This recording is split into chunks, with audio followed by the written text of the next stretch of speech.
Morning, everyone. It's 6 minutes after the hour of 6 a.m. It's Thursday, May 19th, May 16th, not the 19th. It's the 16th. Little dyslexic there, I guess, Shane. I don't know. Roll that number. I don't know. I don't know. There's a 6 there. There's a 9 there. There's 19. There's 16. I don't know what. I don't know what day it is. I don't know what year it is. I don't really care. Right. I'm just happy to be here. 53 degrees. I'm looking for my cheaters. Where are my cheaters? Yeah, 53 degrees outside. I guess I better start wearing them. Well, a beautiful day coming in. Hey, as I told everybody before, I haven't worked in May before, I don't think, of the morning show. So I'm seeing the sun peek over the mountains as I come into work this morning. So we'll see if I get to see the full sunrise or not the coming weeks. So we'll find out. Oh, so you will. You will. Yeah. It's going to happen. Baby. Yeah, 4:30. Yeah. Well, it is weather-wise not looking good for us. If you like rain, it's fine. If you don't like rain, if you got to get out and try to mow your yard or whatever, it's not going to be nice for you the next few days because we're looking for a high of 64 degrees today.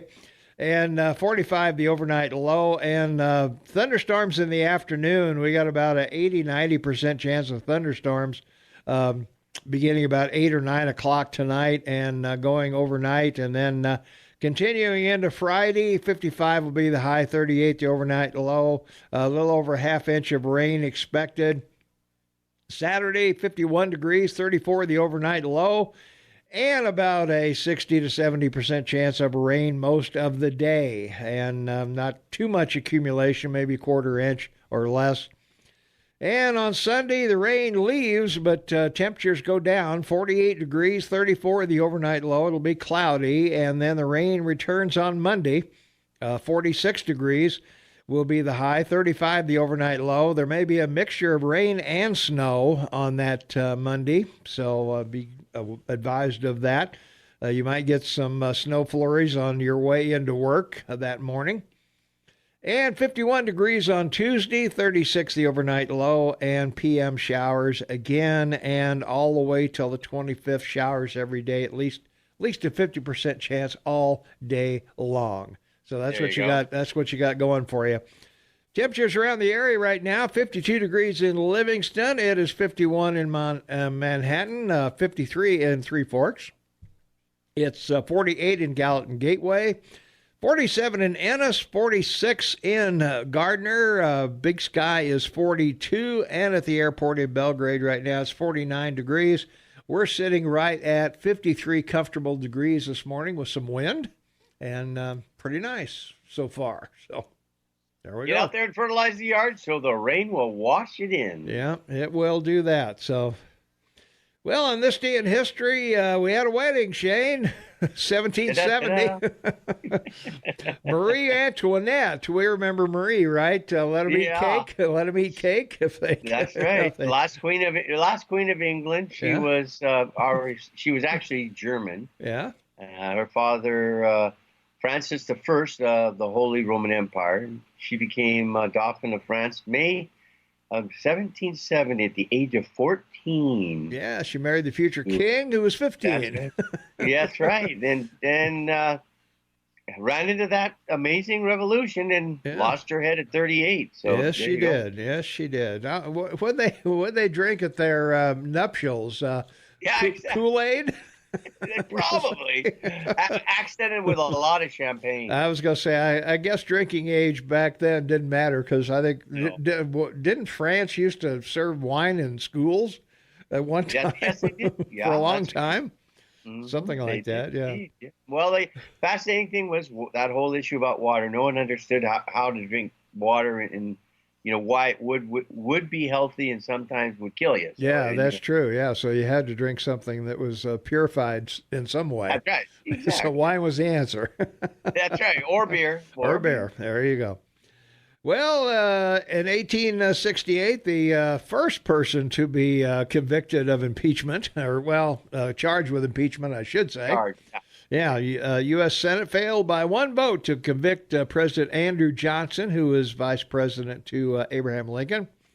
as it took his first ballot on one of 11 articles of impeachment against him, and he was acquitted of all charges. So he and Bill Clinton are the only two presidents that have had impeachment brought against them, and both survived. Yeah, but, I mean, the bigger thing about Johnson's main accomplishment as president is the Alaska Purchase. And so there you go. And that's about it. What else can I say? That's all there was. Well, we talked. He didn't get renominated, and Grant beat him at and became the next Republican president. So there you go. Well, in 1920, Joan of Arc was canonized. Of course, she was burned at the stake. Her last words, I guess, "Hold the cross higher so I can see it through the flames." Kind of whatever. Yes. But quite a gal. Took over and led a revolution. She did, and this is the 14th or 15th century, and she was captured the 23rd of May, 1430.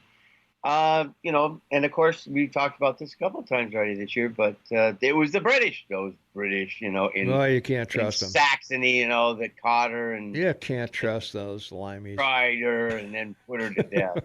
It wasn't the French, folks. This is not the same situation you had during their revolution where they're killing each other. Yeah, that's true. Yeah. Well, in 1929, the first Academy Awards were presented during a banquet at the Hotel Roosevelt Hotel. And do you know the first winning picture, Shane? No, I do not. What was the first winning picture? I looked it up. It was Wings. Was Wings? Wings was the best picture, Paramount Pictures. Wow. Wings. I don't think I've ever seen that movie. Have you ever seen it? I have not seen it. It was 1929. I'm not even sure if it was a talkie or not. So that would have been a silent movie. I think it was a silent movie, but I think it was a war movie. But anyway, Wings was the best best picture. Howard Hughes. That's a Howard Hughes movie. Wings, I think so. Did. Yeah. Yeah, with all the pilot scenes, and it took him like 10 years to do it, and he spent a fortune, almost went bankrupt. Yeah, that's right. Okay. Yeah. And the best actor, of course, was the well-known Emil Jannings for The Last Commandment. And Janet Gaynor, that we all know, was the best actress. And Sunrise, A Song of Two Hearts. And first Academy Awards. The only thing that I can find interesting is there's been 3,096 Oscar statuettes handed out. And because people were hawking them or whatever, back in the 70s, they passed a ruling that if you're going to want to get rid of it, you have to sell it back to the Academy. Agree to sell it back to the Academy because they didn't want people buying them in pawn shops. Yeah, you can't go down to the pawn shop and pawn your Academy Award. Yeah. Shows you how successful you are after you win it, huh? That's right, exactly. Well, and you wonder, some of these people in Hollywood that have just won it once, which is huge, in recognition of your peer, and then they've never been in another movie or anything. You've never seen them in television or other movies. You go, well, how have they lived for the rest of their life on an Academy Award? I know, yeah. Well, in 1966, the album Blonde on Blonde by Bob Dylan was released. And whenever I hear Bob Dylan, I always wonder if he would make it on American Idol or The Voice or America's Got Talent, or would they just boo him off the stage and say, "Get the hell out of here"? That's right. Well, it's one of those one zing albums, right? That's right. Yeah. And, of course, in 1966, the album Pet Sounds by the Beach Boys was released. And of course, Brian Wilson, was trying to make the best album ever and had to admit that the Beatles had already done it with Sgt. Pepper's Lonely Hearts Club Band. Yeah. But he was still remarkable because they put out a lot of work. They're not they weren't a one album wonder. No. For 10 years until he had his issues with, depression and everything, the guy wrote a lot of music. And, guys to do he did the lyrics and a lot of guys did the music. Well, but he was very instrumental in, learned to play the piano when he was Yes. kid, obviously. So had an understanding of music, could write all the parts for the various instruments and things like that, and he was amazing in putting things together that had never been put together before. Like various vocals or instruments that normally didn't complement each other, but put them together and they somehow sounded right. Yeah, that's right. He was an amazing, and still is going today, still touring and still hanging around. But in 1975, Japanese climber Junko Tabai became the first woman to reach the summit of Mount Everest. So good for her. Sure, and has done it twice. I'm sure she's had a good time doing that. Yeah. And well, it's not something you do alone, Tom. Well, I guess that's true. You get to celebrate with some other folks, and I don't know. Getting to the top is one thing, but then you got to climb down. Well, yeah, and not only that, it's now apparently, it's a UN site, and it's one of the most trashed places on the planet. Because of all the empty air bottles. I bet, yeah. They just dump them, and no one's cleaned them up for 50 or 60 years. They're just all over the side of the mountain. So you're gonna have to climb over those to get to the actual summit, do you think? Yeah, I was thinking about, why not go up there with a helicopter? Like one of those big Chinooks. Yeah. Collect all those the bottles, right? Yeah. Clean them and turn them into water bottles. There you are. Yeah. Sell them on the internet for a been to the top of the Everest bottle. That's right. Well, in 1990, entertainer Sammy Davis Jr. died at the age of 64, and also on the same date, Muppets creator Jim Henson died at the age of 53. I believe he went in with some kind of infection, and really they couldn't stop it, and boom, he was gone. Infections, and in intensive care and out. Regrettably in a box. Sammy Davis Jr. was great. The Rat Pack, Ocean's 11, back in 60 with the boys. They had a great time. They lit up Las Vegas.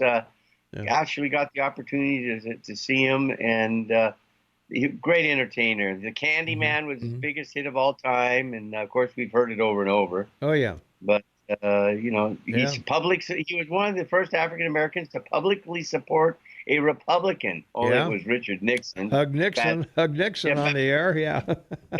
bad timing on that. Yeah, right.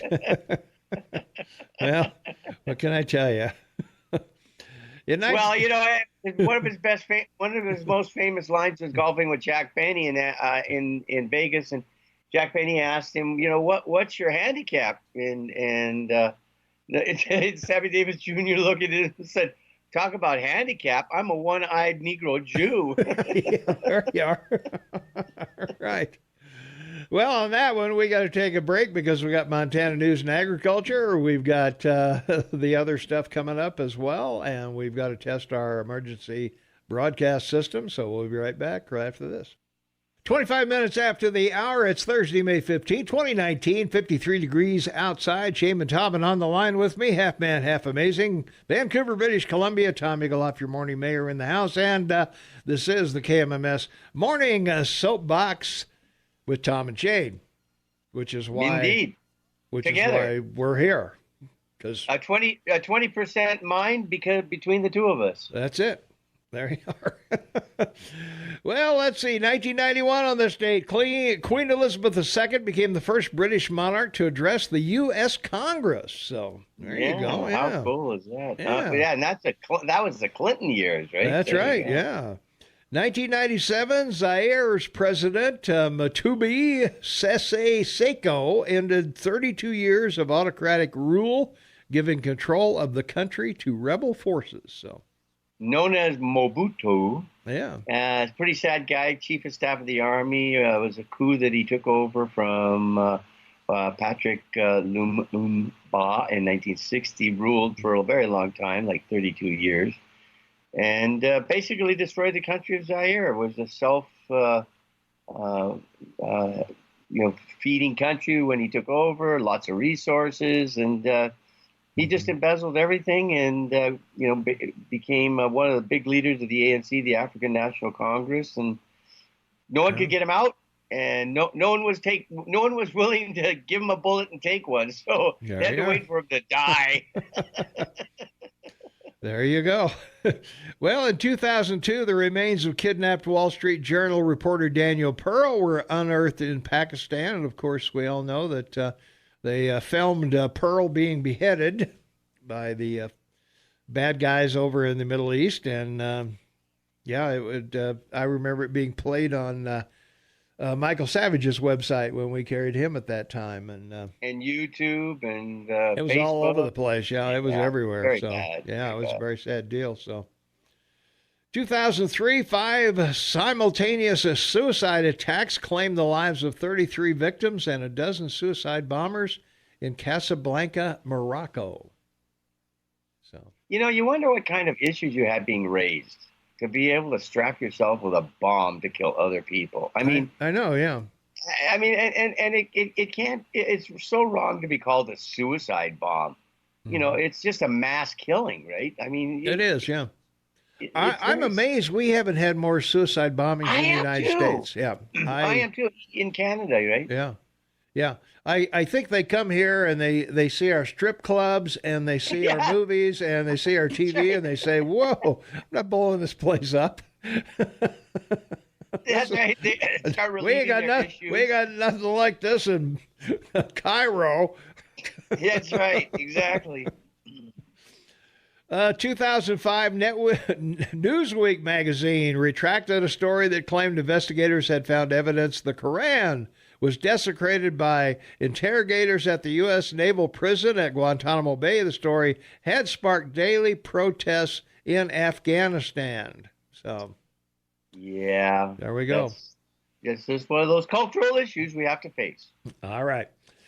All right, we got to pay a couple bills. Who knows what Montana State news version you're going to get, but it's on the schedule, so hopefully maybe it'll be new this time, but I doubt it. Anyway. Cross your fingers, Mayor. Fingers are crossed. All right. We'll be right back with more Morning Soapbox with Tom and Shane right after the news. 23 minutes for the top of the hour. It's Thursday, May 16, 2019, 53 degrees outside. Tom Eagleoff, your morning mayor in the house. Shane and Tom, half man, half amazing in Vancouver, British Columbia. And it's the Morning Soapbox with Tom and Shane. And looking at local news, it's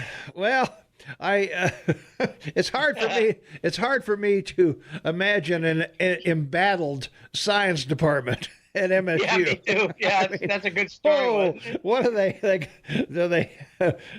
What's going on? They got tanks in the petri dishes or what? Yeah.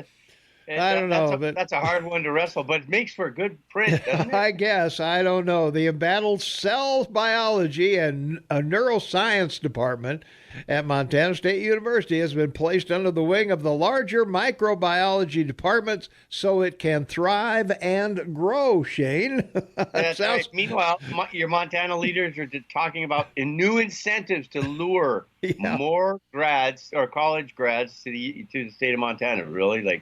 That's what they need? Yeah. Wow. More incentive? Well, I don't know.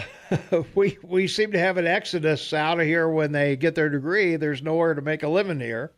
That's right. They head for Minneapolis or Seattle or Denver or somewhere in between, or California or whatever. But anyway, apparently the cell biology and neuroscience department is now part of the Department of Microbiology and Immunology, headed by a Regents professor and one of the university's top scientific researchers. I know you guys are on the edge of your seat getting this knowledge about what's going on at MSU with the science department and the cell biology, because who knows where this could go.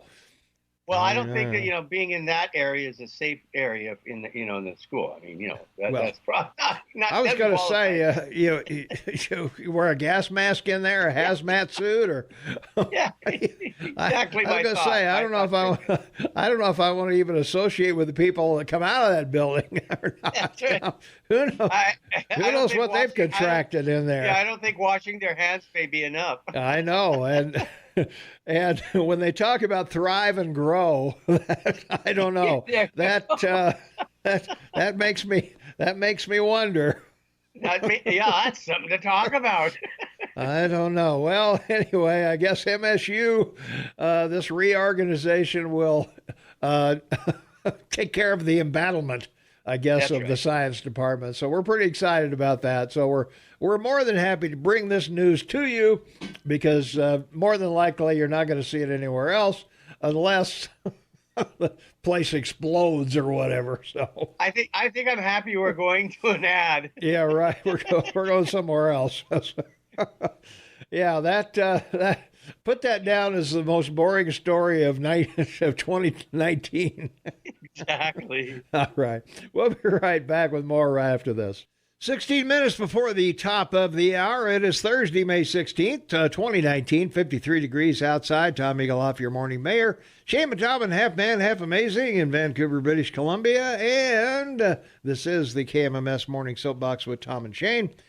And we're talking about local things going on. As we know, Shane, you can't swing a cat without hitting construction in Bozeman now. Everything's being built up, torn down, or redone. So and that's a cat with a short tail. That's a cat with a very short tail. Yeah, it's a bobcat. You can't swing a bobcat without hitting construction. So. Well, we know there's a 1,500-seat concert venue, the ELM, that's going to be proposed on 7th and Durston. And the music promotion there is going to be Logjam Presents.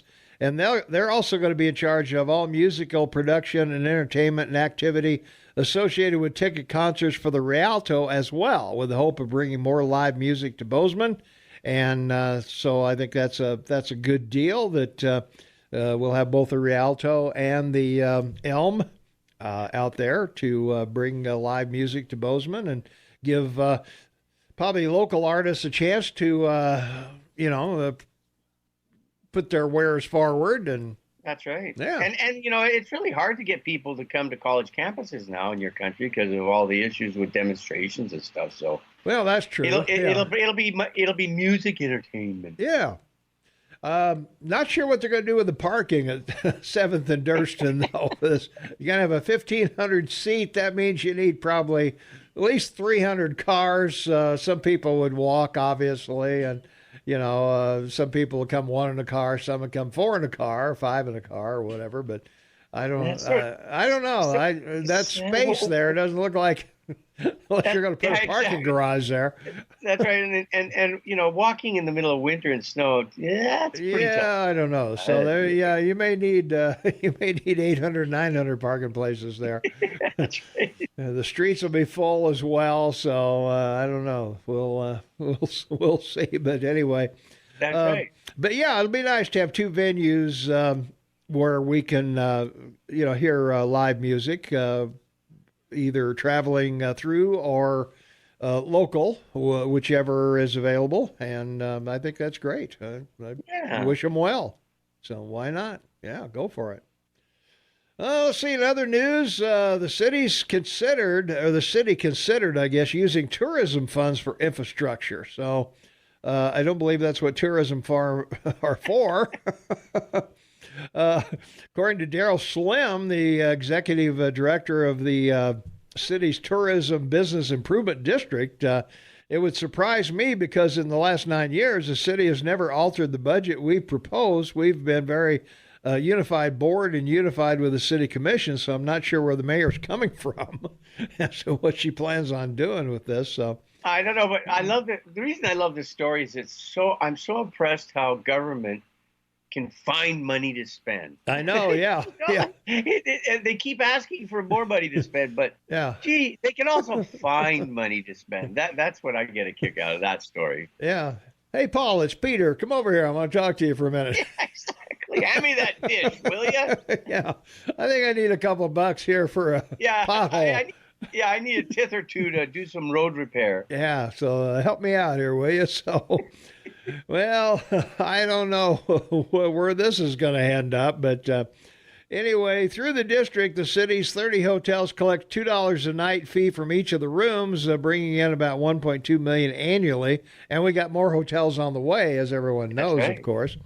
And In the 9 years since the district was created, money has financed marketing campaigns, provided airline guarantees, and offered grants and help local organizations host events. So in recent months, Andrus proposed shifting 50% of the district's money to projects like a new park at the Bozeman Sports Park.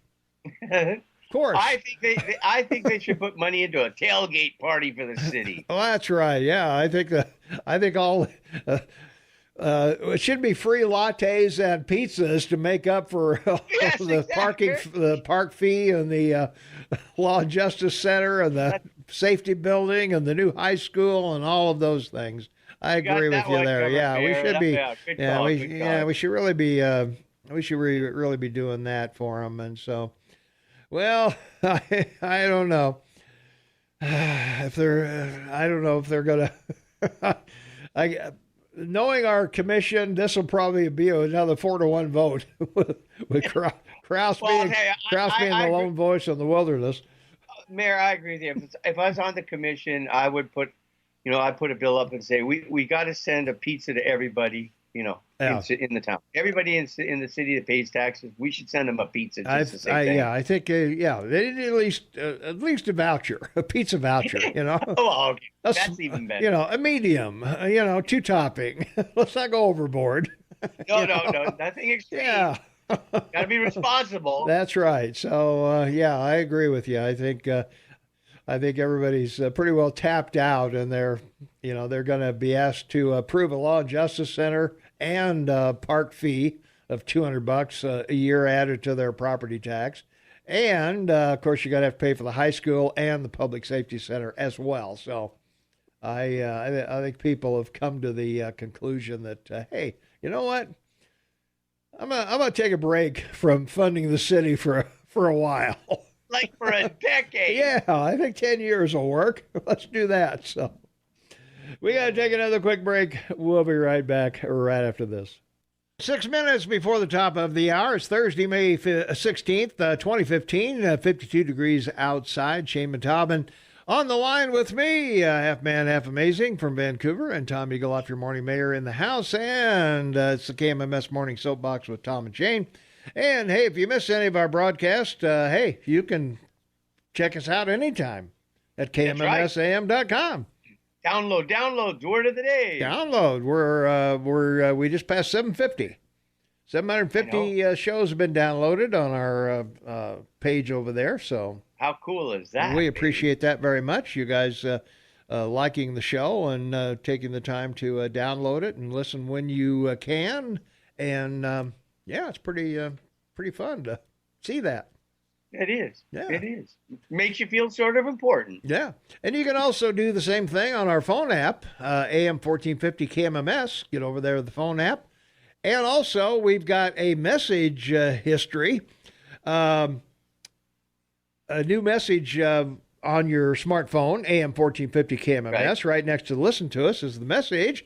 And we have a message from that source. When are people going to realize that Trump's economic and trade policies are working? Stop worrying about the tariffs. He's getting us a much better deal, and then they'll go away. So there we are. There you go. Yeah. What do you think about that? Yeah. That's a fair observation, is it not? Yeah, I think it is. Yeah. And from our text line, 478-8298, it's always funny government can find money to spend, but when it comes to cutting and saving, that never happens. I'd like to see Bozeman make a budget for $100 million instead of $200 million. Same for the state. Well, you and I have to do that, don't we? Well, yeah, it's called personal responsibility. Yeah. I don't, I can't go over to my neighbor and say, "Hey, Bill, I'm raising your taxes." Well, yeah, that's the difference between us and people that run everything. It's public responsibility they're supposed to follow, but because they couldn't get away with it personally. I was going to say, yeah. It's I'm living high on the hog, but the city's broke. Yeah, exactly. So I'm going to tax you more. Why not? Yeah, that'll work. Yeah. Well, let's see. Make you feel. Yeah. Well, in other news, Livingston's having some problems with their downtown streets. They've got old water and sewer pipes and things that are deteriorating over there. They got a $2 million project, one of 4 phases of improvements to Livingston's downtown. It's among a long list of projects the city needs to complete over the next several years as its infrastructure ages, as population grows, and as tourist traffic increases. And they're maxed out. They're maxed out on what the tax base and the taxpayers can afford over there in Livingston. So it's not clear where we get the funding for these projects. So address the needs of places like Livingston. Some local lawmakers spent the legislative session working on developing new funding sources for infrastructure projects. And one tax proposal came from Representative Lori Bishop, a Democrat of Livingston, who introduced a bill for 4% tax on luxury goods in counties that are next to national parks or have at least one of the state's 10 resort areas. Well, I think they should put toll gates in and out of the city. Yeah. Well, yeah. Of course not. Why not?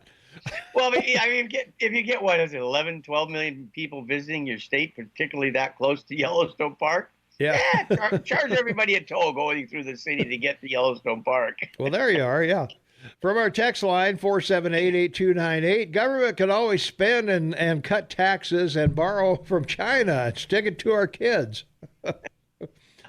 And let's see, also from our text line, 478-8298, how do we determine the actual philosophy of the local candidates? Well, you talk to them, I guess, or listen to them, listen to what they have to say. I guess that's the best way to do it. If they're going to be somewhere, you need to be there too.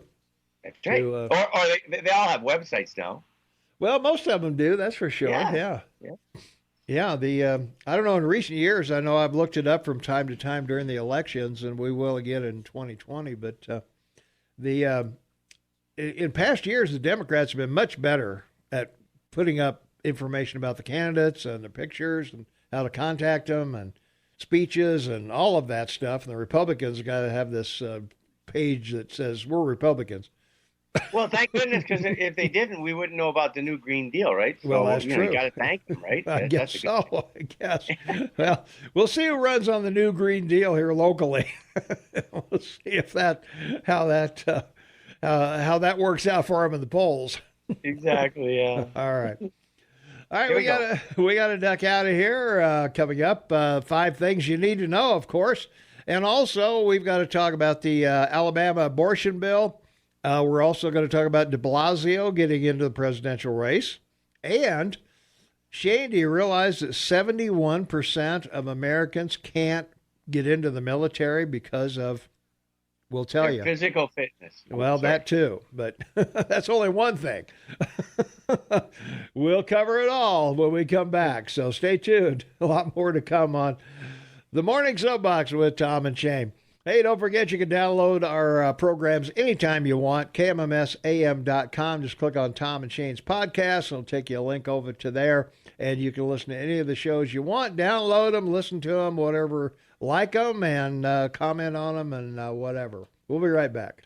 Thank you, Dan. Welcome, everyone. It's 6 minutes after the hour of 7 a.m. It's Thursday, May 16, 2019, 52 degrees outside. Shane and Tom, half man, half amazing in Vancouver, British Columbia with me today.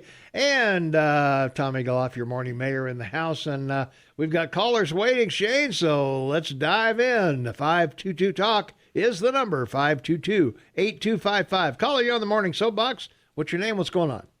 This is Pete. Hey. I watched something on the news here a while back. Yeah. And I've been waiting and watching the mainstream media to see if we were going to hear anything about it. And I could have missed it, but I haven't heard anything about it anywhere. But when Bayer came out and said they were going to buy Monsanto, I said to myself, I'm not a big billionaire businessman, but I don't think I'd be making that purchase. But they did.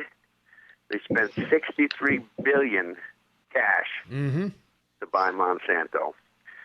And what they got was a black ops operation, a division within Monsanto, which they quickly fired everybody from. But they were out there. If you spoke ill of Monsanto, they went after you. Yeah. Big time. They inherited, with the purchase, 13,000 plus cases against Bayer now, because they are Monsanto, and there's more coming every day. And the thing is, when they bought Monsanto, 20 countries had already banned it, either for GMOs or Roundup. And, I'm sitting there, why would a company like that, make a purchase like that? Now, they've been in court. They've already lost 3 cases. One judge awarded a couple, husband and wife, $1 billion each in the suit, which later was reduced to $78 million. But still, that's a pretty good chunk of change right there. Yeah, not bad. Well, they just had a court ruling for $2 billion that's going to be appealed this week. For Bayer? Yeah. Yeah. For Roundup. Anyway, right. Yeah. There's no end to this. I don't see Bayer. Their stock's down 44% now, or more. The last time I looked, it was down 44. Yeah. But you know what? I mean, they hire the CEO from Dick's Sporting Goods to run this place, or what? Well, maybe they're going to start selling heated socks. Well, I'll tell you what, it's going to get interesting here, because I'm looking into the telecom companies. They're trying to roll. Some are just breaking the law and rolling it out. They're going against the law and rolling it out. Brussels stopped it cold. Yeah. The French won't allow Wi-Fi in the schools anymore. If you look around, a lot of the so-called Western civilized countries, if you look at the people who, they don't have the FCC, but they have a similar agency or department, you look at who's on these, who sits at the head of these agencies, they're all telecom guys. We get 3 in a row in this country. The top 3 guys at the FCC are all from the telecom industry. Oh, yeah. And that don't bear well for the people in this country. And they came out and said, yeah, we're aware, as far as 5G goes, we're aware that there's going to be lawsuits coming. We're preparing for it. Yeah. What are they doing? They're setting up a piggy bank or something? Yeah. Well, like Goldman Sachs, they set up that little slush fund there so they can pay a $20 billion fine if they need to. So right. Yeah, they make $40 billion and they get fined $1.9 billion. Yeah, there you are. So what's what's the problem? What's the problem? It's just the cost of doing business. I was going to say, Shane's exactly right. It's just the cost of doing business. Well, the thing with I was also reading an article where and a lot of this is in fact, most of this is being done by private companies, that they're finding glyphosate in some strange places. And 2 of those strange places are vaccines and breast milk. Wow. So I guess maybe it is okay for it. Yeah. Okay, I haven't had either one lately. I was just gonna say, you don't have to worry, Pete. I don't think you're gonna have anything to do with those 2 things. No, but it's just the ones that are going to have something to do with that thing are children. Well, yeah. That's not a good thing in my book. We do enough against the kids in the Western civilized countries as it is. Well, that would be true. But yeah, it always amazes me why, you think that, and I think I saw this story originally on Investment Watch, but there's only 2, even on the web, there's only 2 sites that carried it. I don't remember one. The other one was Freedom Outpost, and they're not a huge site. Yeah. But they covered the story, after, and it came out right away. I mean, when they were just thinking about the purchase, and Investment Watch was talking about it, and they basically felt the same way I did. You got to be a total moron to invest that kind, pay cash, $63 billion for that company. I mean, come on, I'm not. Well, my original thought on why to buy it would be that their seed situation, GMOs or whatever you want to call it, may morph into better drugs somehow or other. The experiment of seeds and things like that would morph into better aspirin or better ibuprofen or whatever. Right, and I agree, and I thought that also. Yeah. But there's so much baggage with this company. There is a lot of baggage, no question. Yeah. I mean, and it's just not a smart move. Yeah. Of course, maybe it's just karma coming back to bear to bite them in the butt, because they ain't no a whole group of sweethearts either. No. You look at their history. Yeah. But, I just thought it was interesting. I didn't see it anywhere. Yeah. On the news, and like I said, Bayer has that liability for baby powder now. Well, yes, they have that, and if you go back, and they were what was Bayer, an offshoot of what, IG Farben, the Cyclone B boys. Close, yeah. Well, so they. It's a done deal, Pete. So I guess. Oh yeah, I know it's. I guess either one of them's going to go bankrupt, or depending on the court. Gone. Yeah. France is going after the ex-employees of Monsanto. So there's going to be more ramifications come out of this. But the mayor has it. The mayor nailed it on the head, which he always does. Monsanto has a huge amount of patents. Bayer will strip the ones away they want, and then they'll float it and sell that company again, and it'll go back public as a separate company, and Bayer will just own them, portion of the stock. That's what'll happen. You watch. Well, it'll take them 4 or 5 years, but that's what'll happen. Yeah, well, you're probably right, but I mean, I don't know. Look at the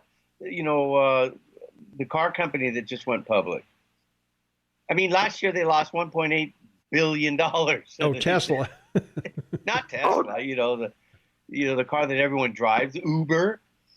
Oh, okay, yeah. The ride sharing, the ride sharing thing, not the car Uber company. Goes public last week, and sells 181 million shares at $42, and they lost $1.8 billion last year.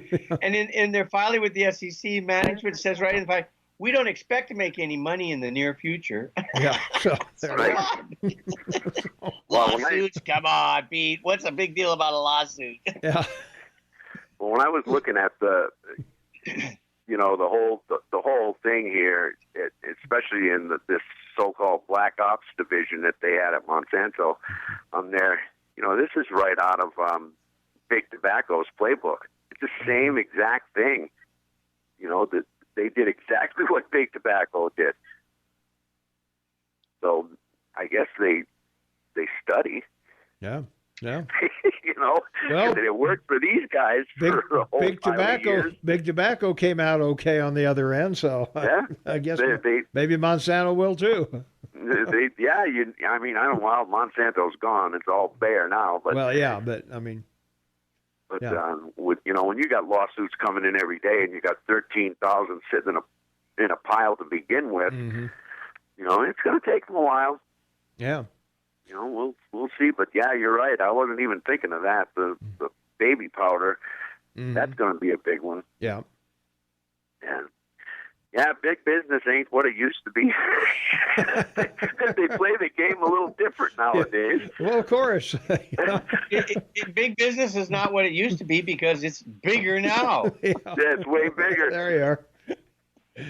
Hey, thanks, Pete. Yeah, have a good one, guys. All right, take it easy. All right, we got to take a quick break. We'll be right back right after this. And no Noxatril in there, so have fun. 20 minutes after the hour of 7 a.m., it's Thursday, May 16th, 2016. Help me out, Shane. Oh, to be young again. I know what you're thinking. My brain just doesn't work between 6 and 8. I guess, apparently. Yeah. All right, try it again. Thursday, May 16th, 2019, 51 degrees outside. I guess I can't use the Rush Limbaugh executing flawlessly. Yeah, that's right. Yeah. I can't do that. So, from our text line, appreciate Pete's input about Monsanto. Did Monsanto used to be Dow Chemical, and didn't Dow Chemical go through the same financial and legal problems over napalm and Agent Orange? I don't know if I'm asking, or I don't know. I'm just asking. Yes, that's right. Just to touch on Pete's point, they still make cigarettes, cigars, Roundup, Weed Be Gone, baby powder, and gold bonds. So someone is still profiting. Business done. Business done. Make widgets at a loss and stay in business. So there you are. That's right. So there you are. Yeah. So well, as long as there's a demand, then a product will sell, and that's the basis of capitalism. Mm-hmm. So I would agree. Let's take a phone call. 522-TALK is the number, 522-8255. Caller, you're on the Morning Soapbox with Tom and Shane. What's up? That's Colonel Clink. Hey. Colonel Clink. Shane, did you ever watch Hogan's Heroes, Colonel Clink and Schultz? Actually, I didn't, because my stepfather was German, and he was commander in the Navy in World War II. Yeah. And worked in ops, which he couldn't talk about, and he thought it was a very poor view of the German army, because though he was German, and I agree with you there. Yeah, so we couldn't watch it. It was one of those shows was banned in the house. Well, I really enjoyed it. I thought it was crazier than hell, but anyway, I think what I called about this morning. Have you heard about the milk? About the what? The milk? What about it? Well, the farmers and the milk, they're worried about China. Okay. Okay, now what are we doing? Are we shipping raw milk by aircraft or something to China? Or no. Is it condensed? Maybe powdered milk. Yeah. Powdered milk? Yeah. How about cheese? How about is it the cheese that we're making? No. What is the deal here? I wanted you two smart guys to tell all of us what the hell is the deal with the milk here? The farmers, the milk farmers, the dairymen are worried about it. And so I don't know. Yeah. I guess I have to go check it out. Yeah. Well, there's a blip on the news last night, just a blip about it, and they didn't finish really expounding upon it. But I thought to myself, my God, milk in China, 1.5 billion people.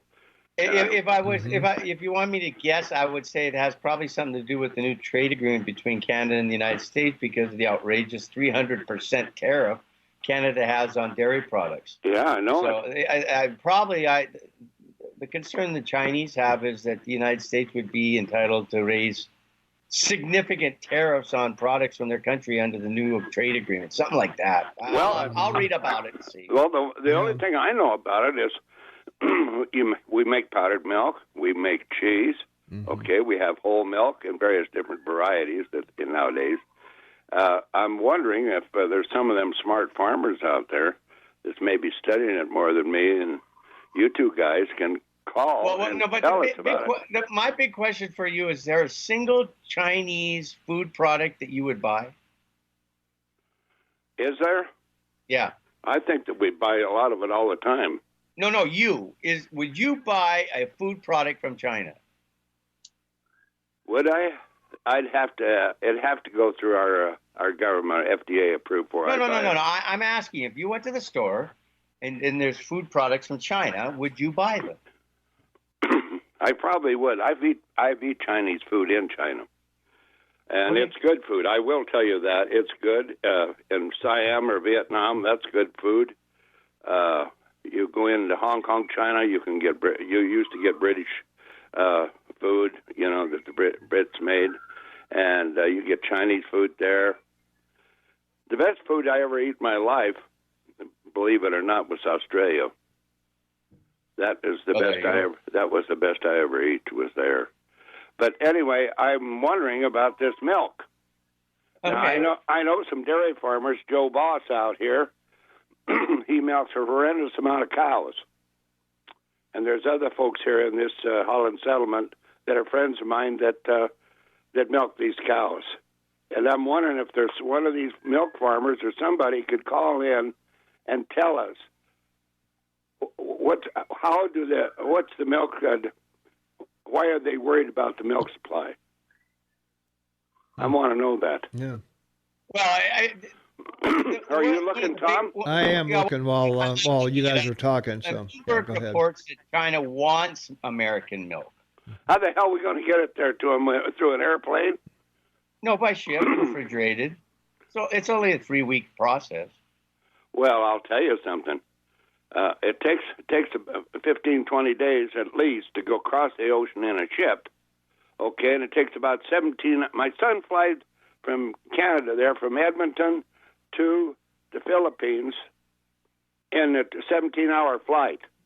Okay, now are we making airplanes with tanks in them and baffles and stuff to fly milk to China? I want to know what the hell's going on. They fly fish in here.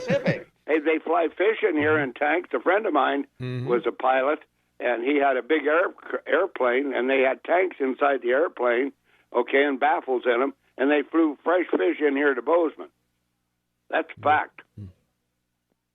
And yes. So anyway, I'm wondering about this milk. It's really bothering me, and it should bother everybody. Why, that they sell milk to China? No, not that. Maybe that the dairy farm will force them out of business with tariffs. That's what I'm wondering about. Them cows cost a lot of money. I don't understand your point. Well, the point is, if they put a big tariff on any of the milk products that go to China, it'll force these milk farmers here to go out of business. Well, but they got a market here to sell it to. Yeah, how could they go out of business? Yeah. Well, the cost of doing business here is horrendous.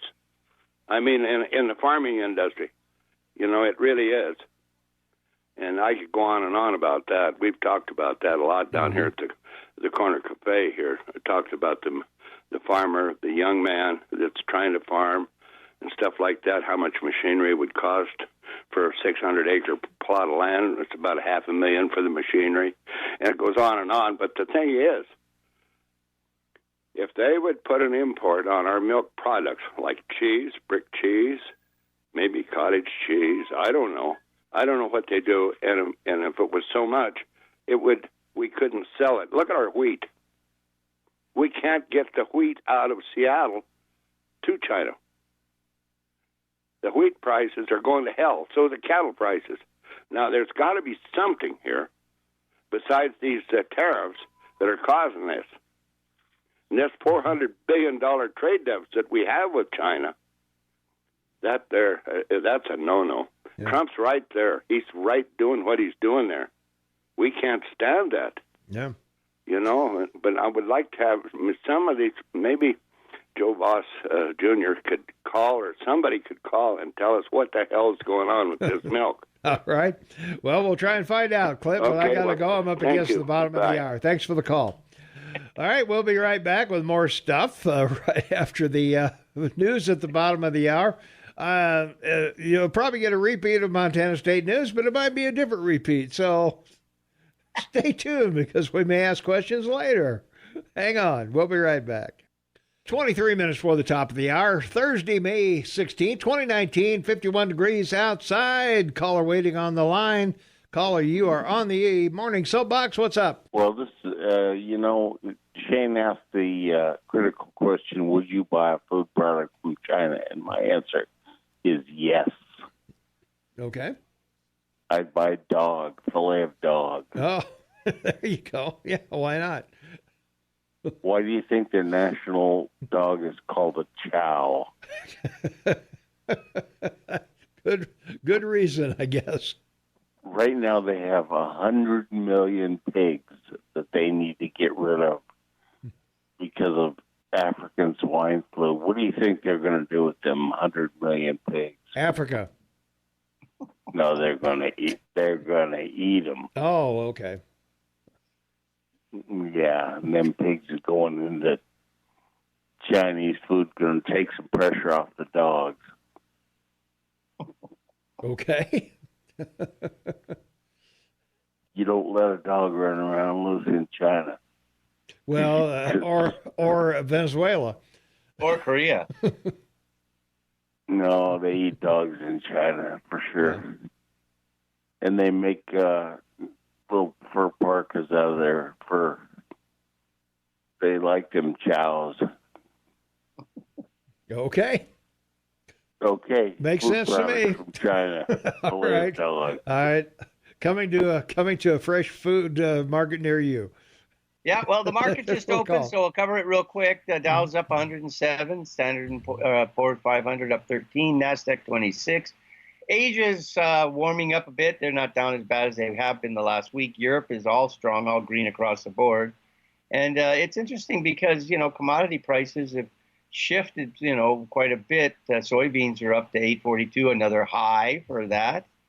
And, crude oil, of course, is 72 in Europe and 62 now, 70 in North America. So we're looking at some interesting streams of flooding away. As we say, money gets chicken. Gold's down $4 at $12.94. So it's under $1,300 once again. Silver's still trying to hang into the $15 range at $14.69. But, as agricultural prices start soaring because soybeans are up 6, wheat's up 11, rice is up, palm oil 104, and you know how much that's used in processed foods that everybody eats. So looks like the market looking pretty strong. Oats are up 350 to 291, and corn's up 725 to 376. And the interesting thing about all of this is that, wheat being as it is, it's still one of the major, grains for export in the United States, as we've heard about with your president and the tariff issue. Mm-hmm. The 10-year bond is 238. It's up barely today. The 30-year is at 282. So bonds are down in interest, and the price is up because American money is coming home to roost. The euro is under 112 again at 111, and the pound, of course, is 128, holding strong.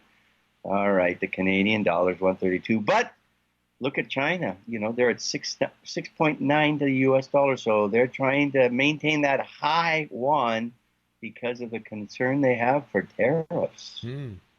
Okay.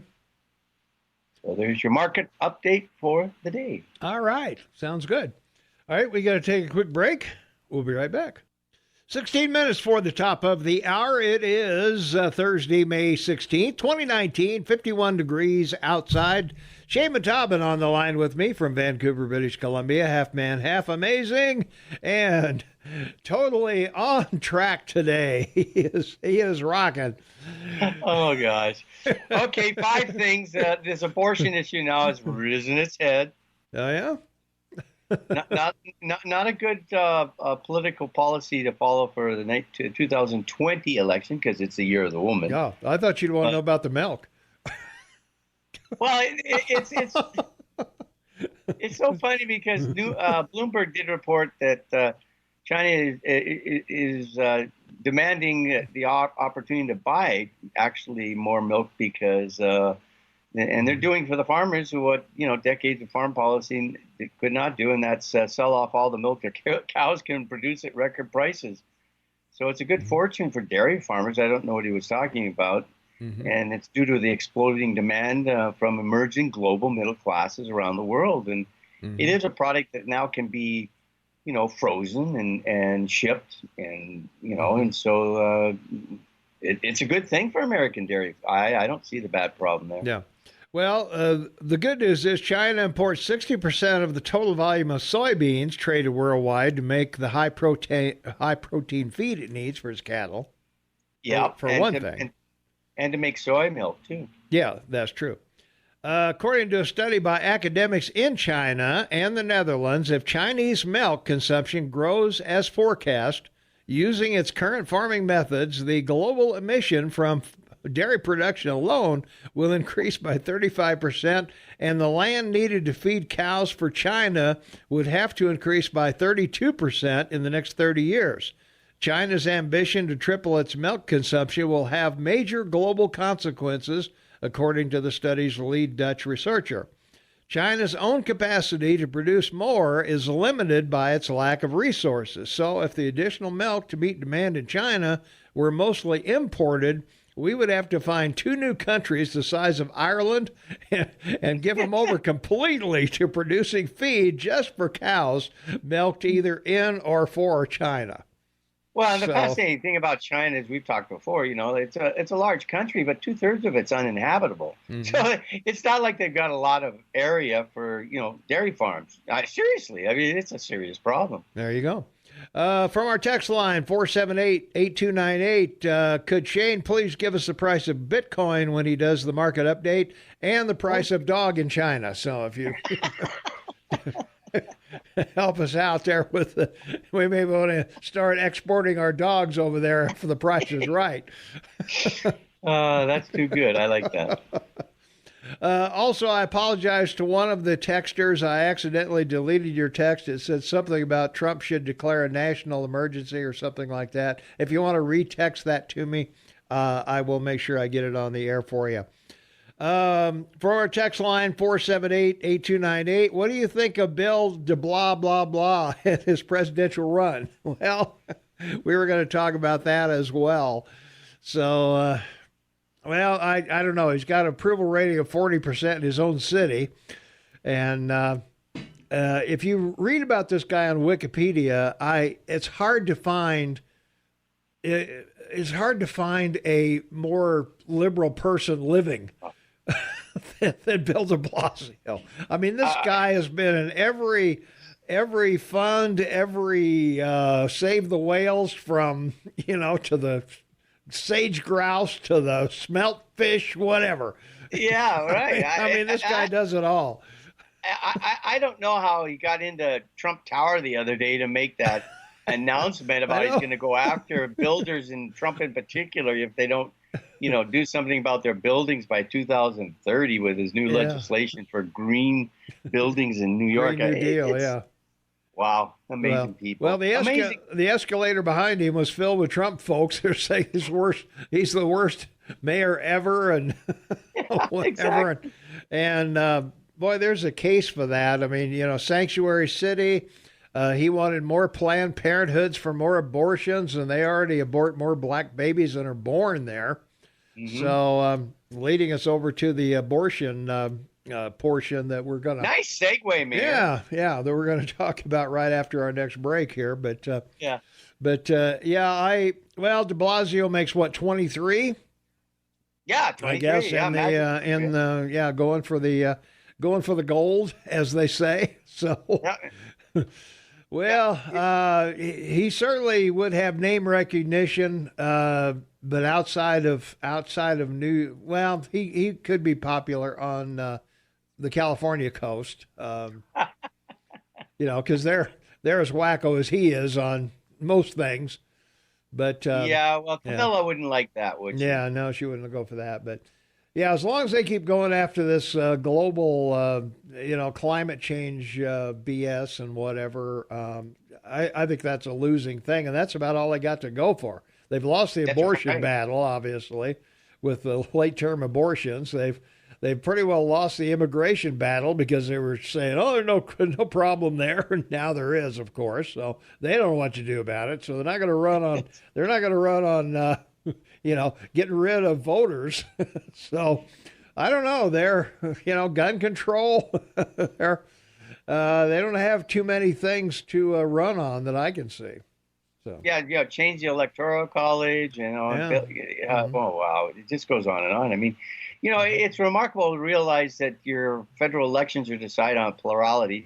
240 eligible voters, 30 million vote. Yep. Which means, they say, well, Hillary got 3 more million votes than him. Yeah, right. 32% of the total vote. So, if plurality of 32 million people is going to elect a president, you got a serious problem. Thank goodness there's an electoral college, really. I would agree with that. All right. We got to take a quick break. We'll be right back. 5 minutes before the top of the hour. It's Thursday, May 16, 2019, 51 degrees outside. Shane Matavin on the line with me, half man, half amazing in Vancouver, British Columbia, and Tom Eagleoff, your morning mayor in the house. And you're listening to the KMMS Morning Soapbox from our text line. The text I accidentally deleted. Trump should declare a national emergency and make China pay his tariffs like he made Mexico pay for his wall. There you go. So there you go. Right. And, well, in the we've got about 5 minutes left here before the top of the hour. But one of the things I wanted to touch on, the 71% of Americans can't qualify for military service, Shane. I don't know. What's the deal? I mean, come on. Well, come on, Mayor. Tell us why. I got to hear this one. Well, obesity is one. That's true. A criminal record is another one. That's right. Yeah, and opioid use or drug use is the third one. So and another one, you have to have at least a high school diploma. High school diploma is the other one. Yeah. That we're not. When I was in Vietnam, and when I went through training there, they took the group of us that had the higher test scores and trained us separately to be leaders of the, during the boot camp. Right, and to set you up for the non-commissioned officers club. Yeah, to do that. And they were telling us that at that time, this was in 1962. That's right. That only 1 in 20 people in the military had a high school diploma. 1 in 20. Yeah. Now, I don't know if that's any better today than it was then, but, now the military, of course, is voluntary. They drafted everybody who, was 1A or wasn't working or wasn't in school. So there you go. So. Well, and it's a practical thought to which you have to appreciate that the principal interest for the military is to engage 18 to 21-year-olds to join the military. Right? Mm-hmm. Yeah. They're at the physical peak. They're more easily to train, mm-hmm. and there's just a lot more advantages to it. And they have a practical understanding of all this from World War I and World War II. When Right. The majority of people in the military, men, were principally 18 to to 21. Mm-hmm. Yeah, that's true. But that really surprised me though that 70% of Americans couldn't qualify for the military because of I could understand. I don't know about the obesity thing because you can certainly lose weight, and everybody. I think everybody that went in the military lost weight. From all the calisthenics and the running and everything else, and the marching and everything else you do. But I think if there was a need of conscript again in your country, a lot of those rules would go out the window. Yeah, well, I would agree with that. I don't know, but it's just so surprising when you look back at history. The people who won, World War I, World War II, came off farms. I mean, they were hardworking people. They were top drawer, physical shape. Usually they, not only, they were sitting around doing video games and, whatever. And as they say, they were the best of the best. Right? Yeah.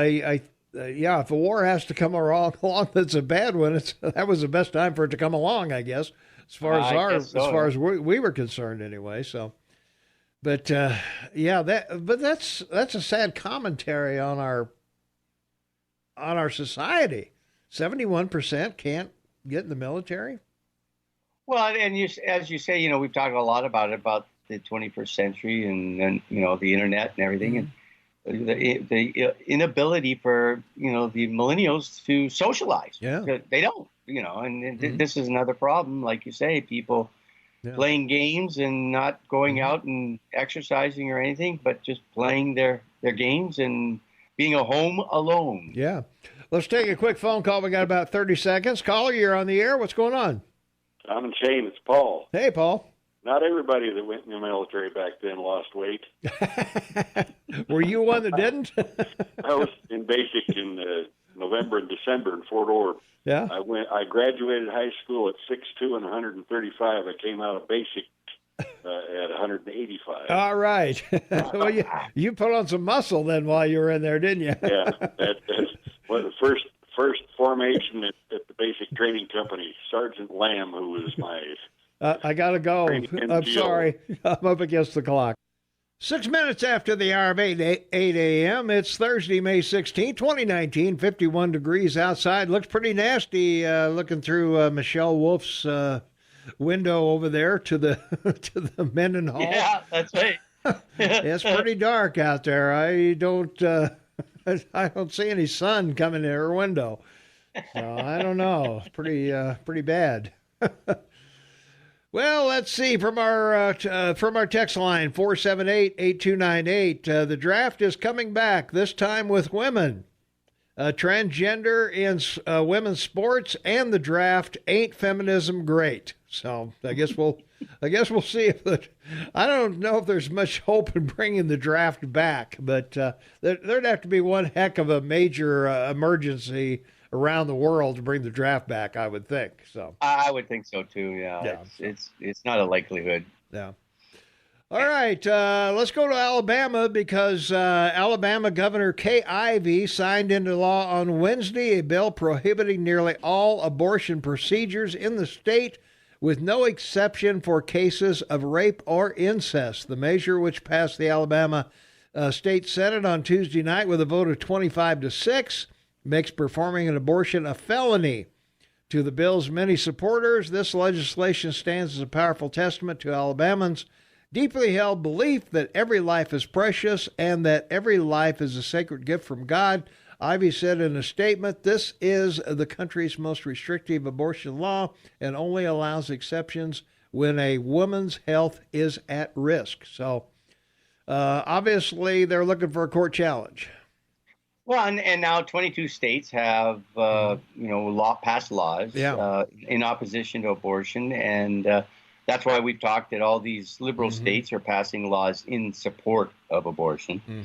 But the reason for it is that since Roe v. Wade was passed in '72, a lot of constitutional scholars said it was based on really poor interpretation of the Constitution, the 9th Amendment and the 14th. And that was because earlier in the late 60s, there were privacy decisions by the Supreme Court based on both the 9th and the 14th Amendment. And the interesting thing about the 9th Amendment, it states that the fact that a right is not specifically enumerated in the Constitution shall not be construed to mean that American people do not possess it. So that was the reasoning for the privacy guidelines the Supreme Court set up, and Ginsburg used this in the 14th Amendment to convince the justices, to pass, to support Roe v. Wade. Interesting. You should read the Byron White dissenting, comment about it. I won't read the whole thing, but it just his last line, one of his lines in his dissent is interesting. It says, "As an exercise of a raw judicial power, the court perhaps has authority to do what it does today.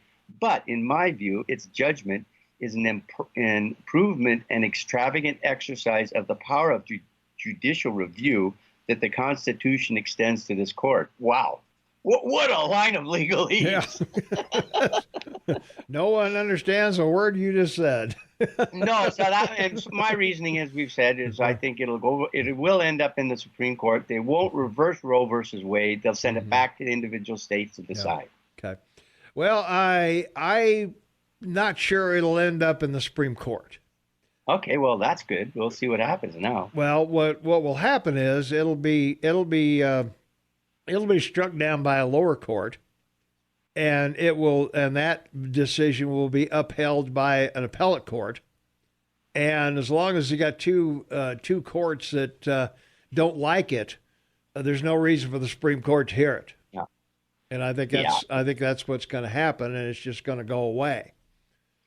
Well, and I also think that, public opinion in the U.S. is now moving towards, being against abortion because it's genocide. You're over 60 million abortions since Roe versus Wade. And science is proving that there is life in the womb, of a baby earlier than anyone is wanting to claim. So between science and I think the fact that millennials in particular, they find that number to be, I heard the argument this week, all week about, abortion is a form of slavery, right? Right. It is. Yeah. It is, Yeah. You have the direct life and death decision over another human being, and there's no repercussion for you. No legal repercussion, I should say. Yeah. So these things tend to change people's view of things, and hopefully, I pray that it will change people's view of this as well. Well, the one thing they could argue in court would be, since there's no provision for incest or rape.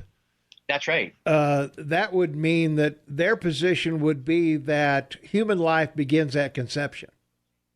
And that would be their argument, and I think that's the argument that they're going after. So that would be where where they might have an inroad there between a lower court and an appellate court. I think the members of the Supreme Court should call you and me to clerk for them. I really do. Should. Yeah, they should. Yeah, we should clerk for a Supreme Court justice. Absolutely. We're good at this. Of course. Let's take a phone call. 522-TALK is the number. 522-8255. Caller, you're on the Morning Soapbox with Tom and Shane. What's up? Hey, so imagine if, NASA found basically, like a woman that was pregnant for 5 days. They found a fertilized egg in space on a planet. Imagine how they would freak. We found life. Life on Mars. They find like some dead bacteria. They're like, oh, this is life. Life. Yeah. We can inhabit this planet. That's it. But anything here is like, abort that. That's horrible. Yeah. And so their perspective on life is strange. And those same people would never, they want all dogs to be spayed or neutered, but then if they have a pregnant dog, they would never make the dog have an abortion. Yeah.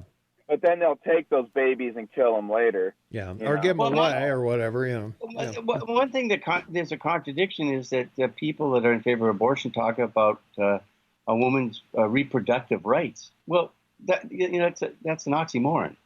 I mean, they're anti-reproductive.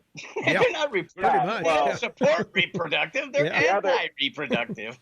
The other question on abortion is that, I'm sorry, but it takes a man and a woman to create life. Right. And so what rights does the man have if they had consensual relations and they create a baby? I mean, that's my DNA. Or, you know what I'm saying? And that's part of me, and she's a host. Mm-hmm. And you may have zero rights at all in the grand scheme of things from a legal standpoint. Anyway, yeah, and science has a word for it. Yeah, it is. It is a bad thing. Yeah. Yeah, and science has a word for it. It's called a symbiotic relationship. Mm-hmm. Yeah, and then it is ironic too that like how many black babies have been aborted. It's pretty sad. Oh yeah. It's very sad. And then they attack people like Candace Owens for standing up, for that and speaking out about it. That it's so horrible that she wants to protect life. 18.4 million African American babies in the U.S. have been aborted since 1973. There you go. 18.4 million. Wow. Genocide. Well, it is. That's crazy. You guys have a good one. All right. Thanks for the call. Yeah. From our text line, 478-8298, some Americans don't qualify to serve because of bone spurs. At least they can still play football. All right. Video, the silent scream. First time an abortion doctor used ultrasound during an abortion and saw what the fetus does. And abortion is sometimes a legitimate medical procedure. Abortion has no place as a method of birth control. So I would agree with that. That's my wife's position. It's not a birth control, or it's not a, I have to get an abortion because my prom dress won't fit. That won't work. And that's another aspect of science since 73 is that, prophylactics and everything to prevent pregnancy are available, and now medication and medicines are. So, it'll be an interesting argument because all these things will be covered by pro-life, defense of pro-life. So it's going to be interesting. It'll be a 21st century decision. Yeah. Well, I think it should be up to the states, not a national thing. I would like for Montanans to make the decision on what they feel about it. Rather than the feds doing we talked it. about this. We talked about this, and 2 years ago, PEI, Prince Edward Islands, after 54 years of opposing abortion, would send women off island to go somewhere else to get one. Yeah. And they couldn't afford that anymore, so they changed the law to agree with the rest of the country. But the bottom line is science, and I think science is going to carry the day on this argument at the end of it, I think. Okay. Let's go to the phones. 522-TALK is the number, 522-8255. Caller, you are on the air. What's your name? What's going on? Hi, this is Gloria. Hi, Gloria. This whole thing about abortion, it's all about inconvenience. It is exactly right. You're exactly right. And I would not want somebody governing over me, a president or a governor or whoever, if they can destroy a most innocent, precious life. When is it going to be you? Because you are of some religion that they don't like, or if you are handicapped, or if you're you have a terminal old and disease. decrepit. Well, they could. That would be an inconvenience, and they could. You may be the next person, or I may be the next person. So I think as we're voting, I don't think I would want somebody like that governing over me. Mm-hmm. Yeah. Well, I think it should be a decision between a woman and the father and the doctor. I agree with that. I'm certainly pro-life. I believe, as you talk about, it's just not convenient to have a baby right now. Well, I'm sorry. That's not a good enough excuse to, end a human life. Well, yeah, and to some, it's all about power. Yeah. If they can, if they can say, "Oh, I agree with abortion," and all these women who want to get rid of their babies, if they,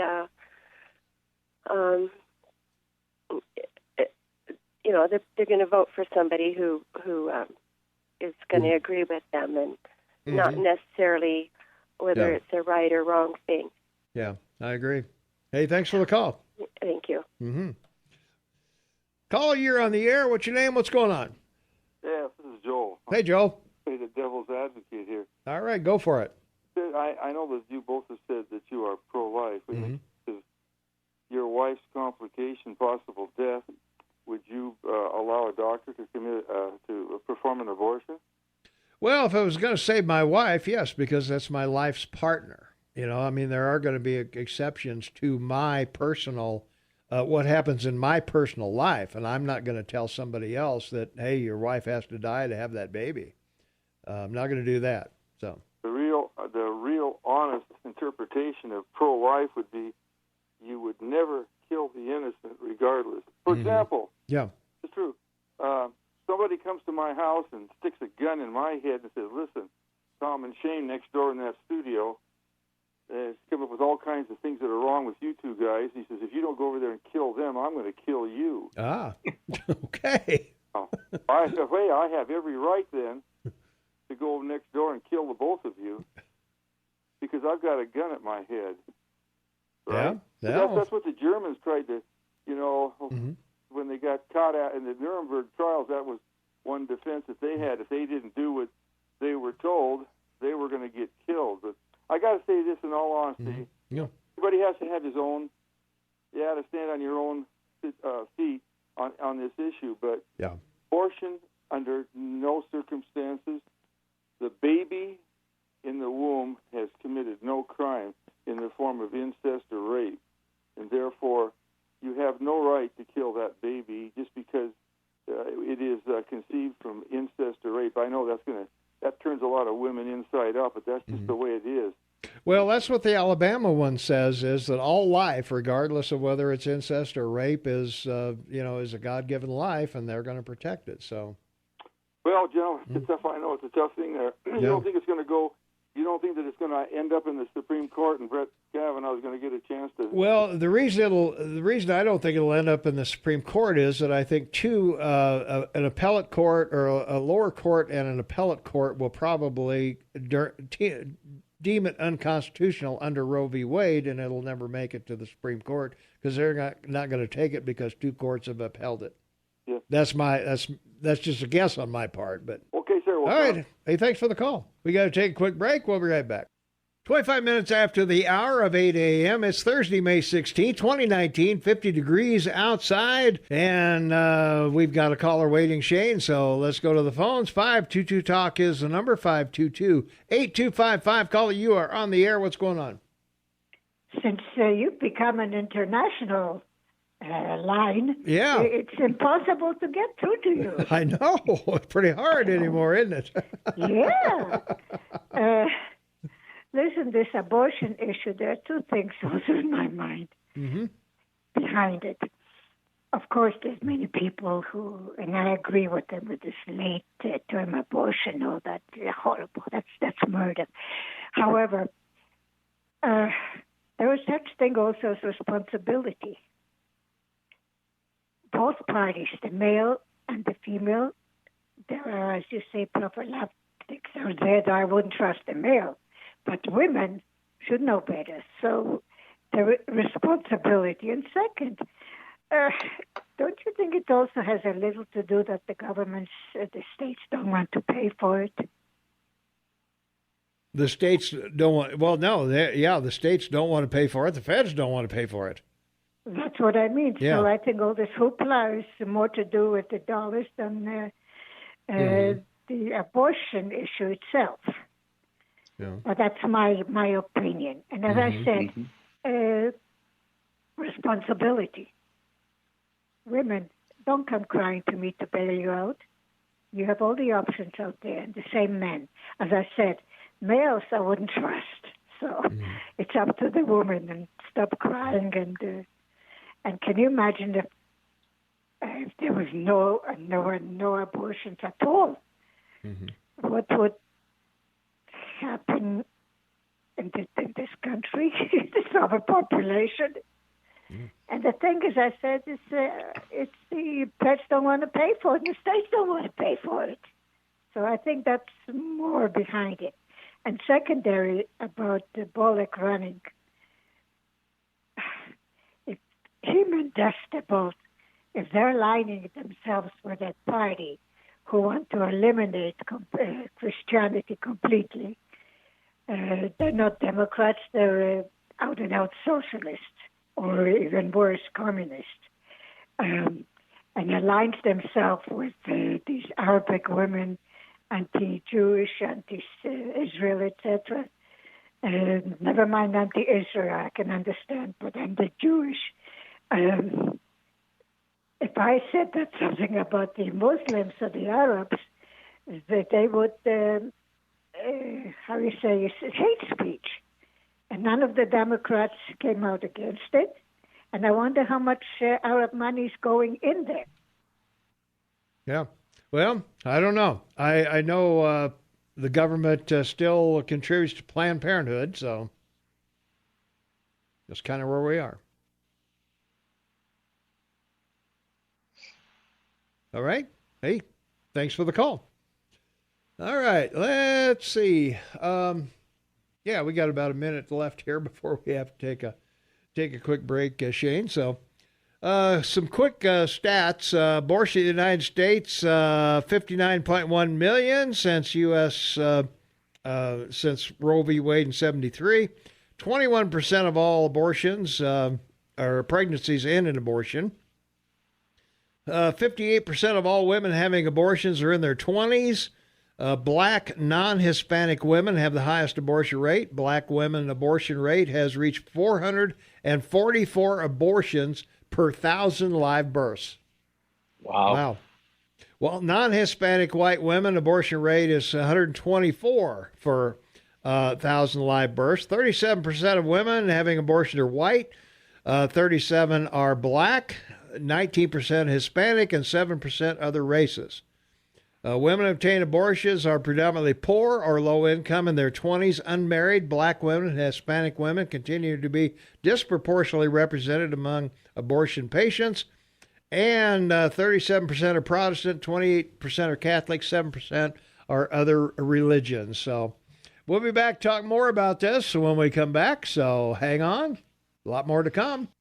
23 minutes for the top of the hour. It's Thursday, May 16, 2019, and 50 degrees outside. Shane and Tobin, half man, half amazing in Vancouver, British Columbia. Tom Eagleoff, your morning mayor, in the house. And this is the KMMS Morning Soapbox with Tom and Shane. Let's go to the phones. 522-TALK is the number, 522-8255. Caller, you are on the air. What's going on? Good morning. This is Charity. Hey. So I just wanted to express my joy at the passage of the bill in Alabama. And the scriptures say that the fear of the Lord is the beginning of wisdom. And this is the first wise legislation I have heard come out of a state house for a long time. I should say the wisest legislation. But anyway, I was just thinking about all those legislators who passed whether, the House, the Senate, and then the governor, that all of them must contain some fear of the Lord, because we can't consider this debate simply based on what the Constitution allows or does not allow, because there have been many laws made that go against the laws of God. And I would just say that as a woman, I've been convinced, at least for a great portion of my life, that if I were to have my life endangered by a pregnancy, that I would allow God to choose if I live or my baby does, or if both of us die. And that would be because to be absent in the body is to be present with the Lord. And as a Christian, I would consider that my life after death is better than my life before. So anyway, I know that a lot of people won't agree with me, but I think that self-sacrifice is another thing that this country has lost in a way, and it's hard to consider, those who are left behind when a mother dies, her husband or children that might be remaining. But all of them are in God's hands as well, and we need to trust Him, and they need to trust the Lord to take care of them too. So anyway, those are my points for today. All right. Thanks for the call. Thanks. Okay. 522-TALK is the number. Caller, you're on the air. What's your name? What's going on? It is Frank. How are you this morning? Good. Well, I was going to talk to you about our president, but I thought I'd respond to the young lady who just called. I am a God-fearing man myself, but I also believe in freedom of choice. And the Alabama law, although I don't beseech anyone for the attempt to do what they're doing, I also believe that a woman has a right to make her own particular choices. And I think the Alabama law is a little bit too far sweeping in that, I've got 4 girls. They all have children. They're all happily married, thank God. And if one of them was raped by a AIDS-carrying freakazoid, I'm not too sure I'd be happy living in Alabama, where they say that no matter what happens to you, your choice or not, you can't have an abortion. I don't buy into that at all. I don't think that's appropriate for anyone, any group, or any government to tell people what they can do and can't do. And if we look at the letter of the law across the land, what it's been since our forefathers did such a magnificent job creating the Constitution, people have rights. And and that law quite simply puts those rights in jeopardy, especially for someone who was impregnated, for example, without their will.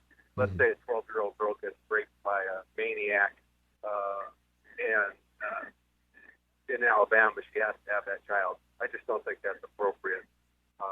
So anyway, I'll let that go. I appreciate your time. Thank you very much. Thanks for the great day. Thanks for the call. All right. Hey, Tom, if I may, Charity, I think, makes a really interesting argument about self-sacrifice. You know, men in your country and mine are asked to make the ultimate sacrifice when they're asked to go fight a war and save people or free people. And they make that self-sacrifice of their life to do so. So, you know, it's an interesting concept that something that pro-choice people maybe don't talk about is the ultimate sacrifice. Yeah. All right, let's take one more phone call, then we got to take a break. Caller, you are on the air. What's your name? What's going on? Hi, this is Dan. I appreciate your opportunity to talk. Thanks. I want to talk to this a little different side. There's so many facets to this. There is. It's a lot. It's a lot to take in. There's 1,000 ways to come at it. But one of the things that I've considered for a long time is, as being pro-choice, which I am, that stated, as a Christian, we have a responsibility. It's real easy for us to sit on our high horse and say somebody else has you got to have that baby you don't want. Whereas the Scripture says a pure and undefiled religion is to take care of the widows and the fatherless. So, doesn't that put it puts a responsibility on me as a Christian to say, I'm not going to let this child not have a home. We can't. It's hard for us to make demands of other people if we're not willing to step up and do something about it. And the worst thing the thing that needs to be done more than anything else is get government out of adoption, because it stands in the way. It takes over 2 years to get a child adopted, sometimes up to 6 years. Yeah. Well, the first 24 months of life, that child is already set in this way many times. True. But it's really difficult for us to sit and be hard-nosed about this and say, well, you've got to have that child. If you're not willing to step up and do that, and by the way, we did adopt a child. So there's two sides of this coin. It's easy to be very narrow-minded and say, yep, and I'm against abortion. I believe it's unconstitutional. I believe it's immoral. But at the same token, that puts a responsibility on those of us who do claim to be Christians, who do claim to want to do what God wants us to do. His teaching, I think, and if you look in the Scripture, says, okay, somebody's got to step up and take responsibility for this child, even though somebody else didn't when they had it. All right. Hey, thanks for the call. Appreciate your thoughts. All right. Another good argument. We got to take a quick break, and then we'll be right back with Shane's argument. 12 minutes till the top of the hour. It's Thursday, May 16, 2019, 50 degrees outside. Shane, you had a point you wanted to make? More of an observation. You know, when government legislates morality, all things become acceptable, like in fratricide. And, you know, these are the things that now are coming to the head in this whole topic. And it's great that callers are calling in to discuss it and express their feelings. I think it's really important because it's a very personal choice. Yeah, it really is. From our text line, 478-8298, as a follower of Jesus Christ, I love this Alabama law. However, as a conservative, I'm nervous because this will energize the leftists for the next election. But given the choice, I choose to not kill babies. Maybe I am weird. Why do we not promote adoption, especially when the powers that be are promoting infanticide and late-term abortion?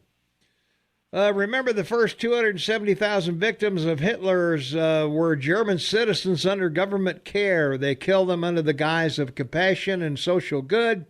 There is one party that is in it for abortion, euthanasia, and legalized drugs. They are showing themselves to be the party of death, and I don't want to say which one, and everyone knows which party that is. Schools should teach matriculation to aid in elucidation for the creation of greater understanding. Okay, there that's a mouthful. And let's see. Also at risk of sounding sexist, I think our culture has lost the significance of the traditional woman's role. Only women can have babies, but somehow our culture has made that into an oppressive thing instead of a blessing. If we value true women and their material ability, we would not have so many women trying to kill their babies. So a lot to think about there, as we say, when these laws come down. And another big part of this discussion, which we have had, is the importance of looking at fertility and birth rates, because this has become a major problem. Yeah, it really has. Yeah, fewer babies are being born in the country, and that's where we are. And abortion certainly is part of that. Yeah, and fertility rates are dropping significantly worldwide. So yeah, there you go. All right, we got to take another break. Rush update and some other things. Here's Rush. All right, 4 minutes for the top of the hour. We've had a caller patiently waiting on the line. And caller, you are on the Morning Soapbox with Tom and Shane. What's going on? Hi, Tom. So I wanted to give my opinion on the abortion from a different point of view. So I spent my whole life as a child wondering why my mother didn't love me.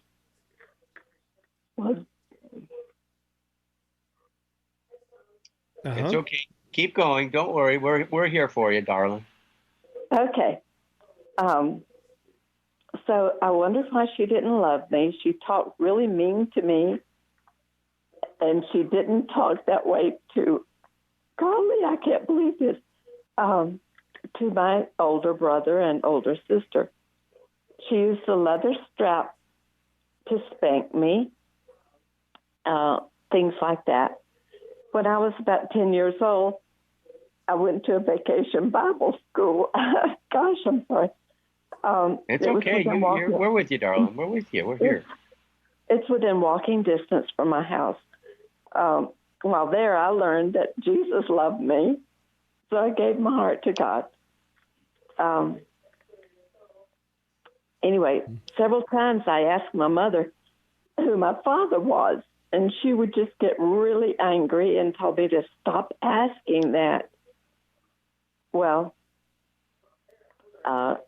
when she was 90 years old and losing her memory, she finally sat down and told me the truth.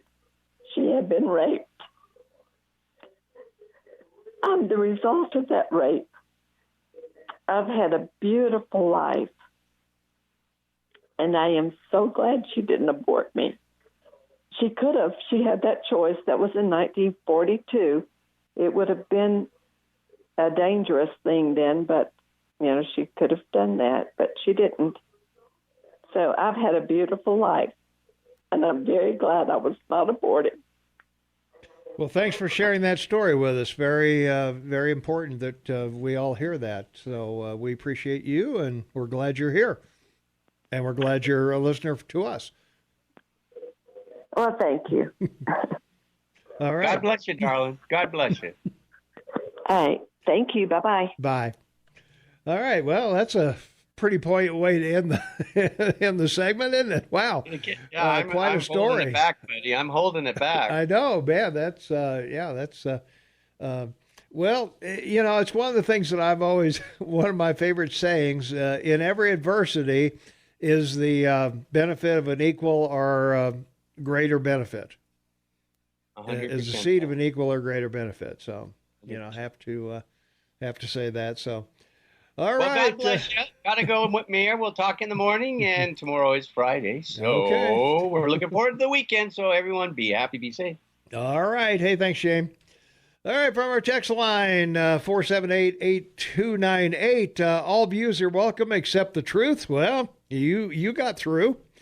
Isn't legislation against other forms of mutual forms of murder also legislating morality? Shane, what makes the law different? Makes this law any different? Now that we can kill after birth, next, the terrible twos, teenagers. We're going all over the place here. So, all right. Hey, thanks, everybody. Thanks for listening, and we appreciate your input. All views are welcome here, so all you got to do is put them out. Either dial a phone or text us, and your views will get on here, so let's go for it. All right, that wraps it up for this segment. Jennifer Bordy will join us tomorrow at 8 o'clock, and Shane and I will be back at 6 a.m. tomorrow morning. So we'll see everybody then. So until then, hey, have a great day, and thanks a lot for being a part of the KMMS family.